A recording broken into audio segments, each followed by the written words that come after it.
Hello good morning students. Next topic है आपका NSC. NSC exchange जो है, नेशनल स्टॉक एक्सचेंज जो है, वो नवंबर 1992 में एस्टैब्लिश की गई। ये कैपिटल मार्केट की सेगमेंट को 3 नवंबर 1994 को सबसे पहले मुंबई के अंदर एस्टैब्लिश की गई।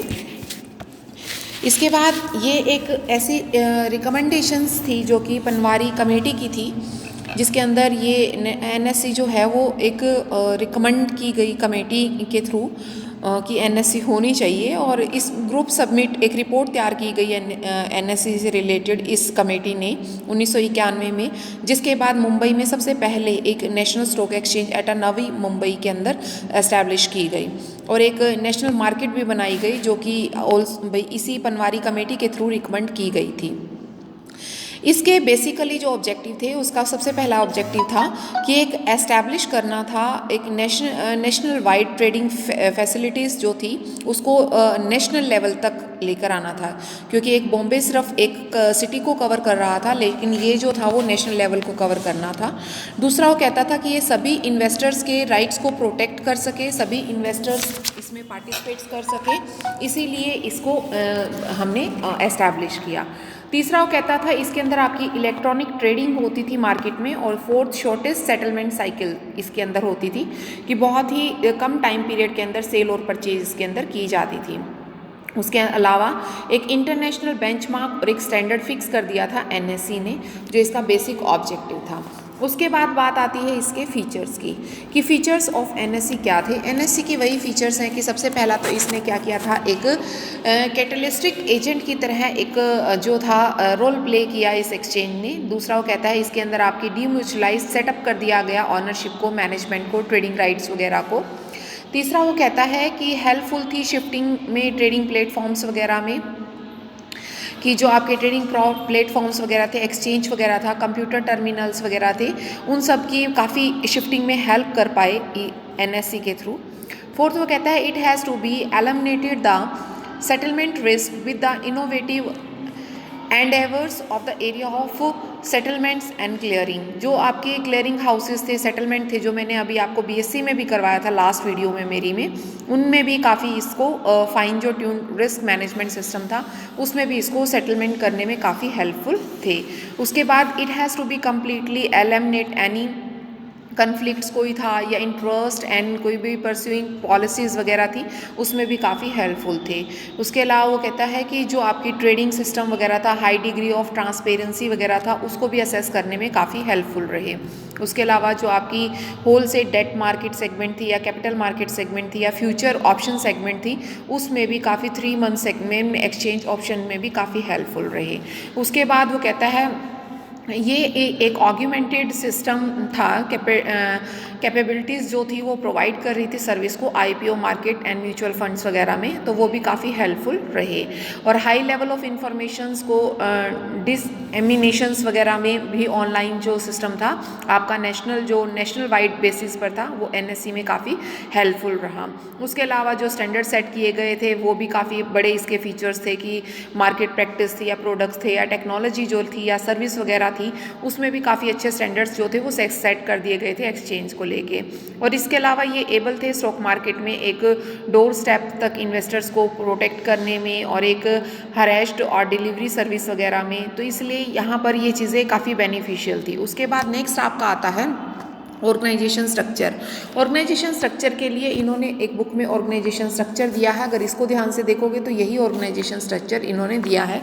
सबसे पहले आपका होता है ऑर्गेनाइजेशन ऑफ एनएससी क्या है, बोर्ड ऑफ डायरेक्टर, जो कि आपकी बीडीसी जैसे कि डीसी या बोर्ड ऑफ डायरेक्टर्स जिसको बोला जाता है। उसके बाद एक सीईओ होता है, और सीईओ के नीचे फिर आपके डायरेक्टर्स आ जाते हैं जो कि फाइनेंस और अकाउंट और लीगल और इंस्पेक्टर वगैरह से रिलेटेड होते हैं, ठीक है। उसके अलावा आपका डिप्टी मैनेजिंग डायरेक्टर्स होता है, और डिप्टी मैनेजिंग डायरेक्टर्स होता है उसको फर्दर डिवाइड किया जाता है, और डिप्टी मैनेजिंग डायरेक्टर्स जो होते हैं वो आपके फाइनेंस अकाउंट्स वगैरह से, लीगल से, सेक्रेटरी वगैरह से सबसे होते हैं। उसके अलावा जो आपके जितने भी डायरेक्टर्स होते हैं उनके पीछे एक एक वीपी डाला जाता है, एक एक वाइस प्रेसिडेंट डाला जाता है।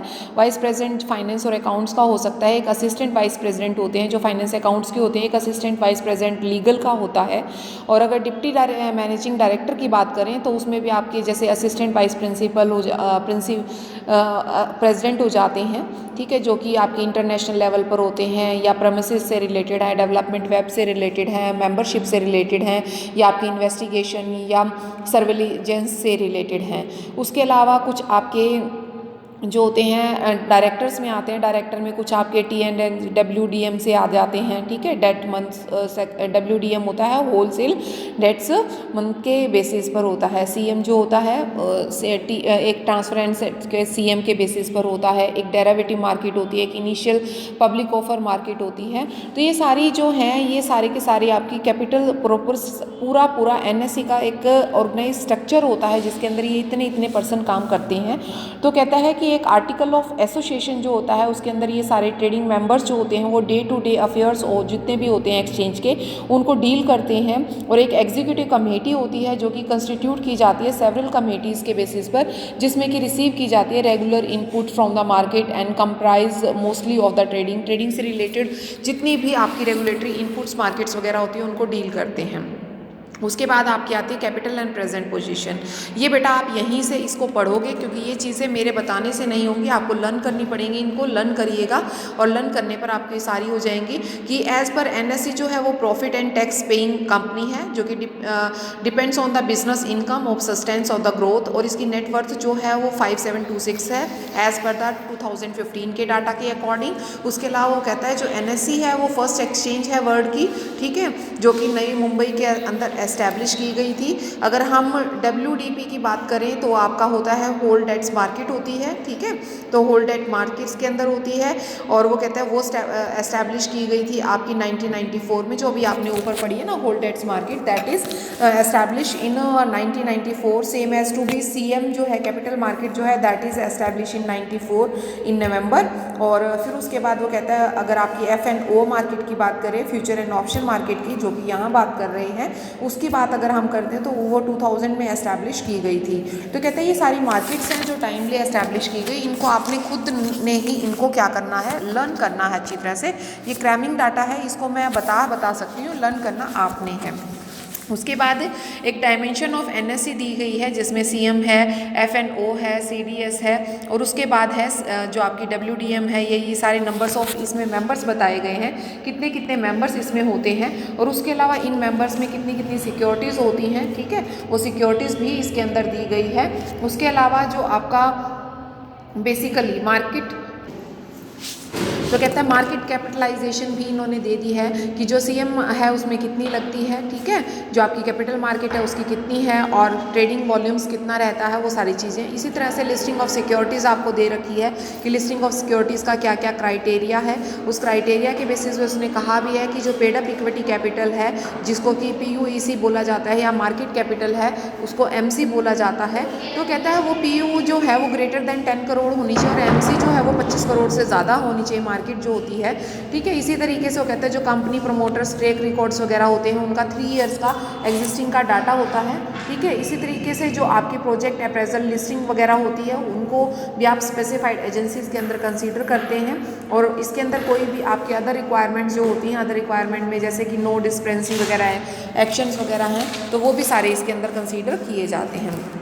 उसके बाद नेक्स्ट आपका आता है टॉपिक कि जो आपकी listing criteria of the company WDM segments हैं वो कौन कौन सी हैं। उसके अंदर आपने ये बोला हुआ है कि जितनी भी आपकी WDM सेगमेंट्स वगैरह हैं उनको हम, तो कहता है listing criteria of the company WDM segments कौन सी होती हैं। वो कहता है कुछ पब्लिक इश्यूज़ होती हैं, कुछ प्राइवेट प्लेसमेंट्स में होती हैं। जो पब्लिक इशू होती हैं वो नॉन सिक्योरिटाइज्ड प्रोडक्ट्स या नॉन मार्केट लिंक्ड डिबेंचर्स होते हैं, और जो आपकी प्राइवेट होती हैं वो आपकी स्ट्रक्चर्ड होती हैं और मार्केट लिंक्ड डिबेंचर्स होती हैं, क्योंकि वो आपके प्राइवेट लेवल पर होते हैं इसलिए वो लिंक्ड होते हैं आपकी मार्केट से, ठीक है। तो उसके बाद वो कहता है कि जो आपकी इशू कौन कौन से होते हैं, इशूअर कौन कौन से होते हैं, एक पब्लिक लिमिटेड कंपनी होती है, एक प्राइवेट लिमिटेड कंपनी होती है। तो कहते हैं पब्लिक लिमिटेड कंपनी में पेड अप कैपिटल 10 करोड़ होनी चाहिए, मार्केट कैपिटलाइजेशन 25 करोड़ होना चाहिए, क्रेडिट रेटिंग होनी चाहिए, उनकी नेटवर्थ अगर हम देखें प्राइवेट कंपनी की तो वो 100 करोड़ होनी चाहिए, अगर क्रेडिट रेटिंग प्रेफेक्स देखें तो PPML MLD होना चाहिए। ठीक है, तो वो सारी चीज़ें इन्होंने टेबल में बना कर दी हुई है। इसको आप जैसे ही पढ़ोगे आपको खुद ये एज अ पैराग्राफ में आप इसको कंसीडर करेंगे, पैराग्राफ की तरह आप इसको बना लेंगे और तब जाकर आपको ये लर्न होगा, ऐसे आपको लर्न नहीं होगा।